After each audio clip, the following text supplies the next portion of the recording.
สวัสดีจ้าสวัสดีท่านผู้ชมทุกท่านนี่เป็นผลการออกรางวัลหวย5 หน่อยปกติประจำวันที่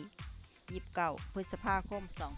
2569รางวัลเลข2ตัวรางเลขคี่ออก4949รางวัลเลข5ตัวรางเลขคี่ออก82949829494รางวัลเลข2ตัวบนเลขคี่ออก5454รางวัลเลข3ตัวบนเลขคี่ออก954รางวัลเลข5ตัวเลขคี่ออก77954นี่ก็เป็นผลออกรางวัลหวย5 หน่อยปกติประจำวันที่29พฤษภาคม2569ขอให้โชคดีมีชัยถูกหวย5 หน่อยปกติได้รับเงินกันทุกคนเด้อจ้าฝากไว้ในเด้อจ้าSubscribeกดติดตามและเป็นกำลังใจขอขอบคุณทุกท่านที่เข้ามารับชมและรับฟังแล้วมาพบกันใหม่ในผลการออกหวย5 หน่อยในเวลา 19:30 นาทีใน5 หน่อย VIP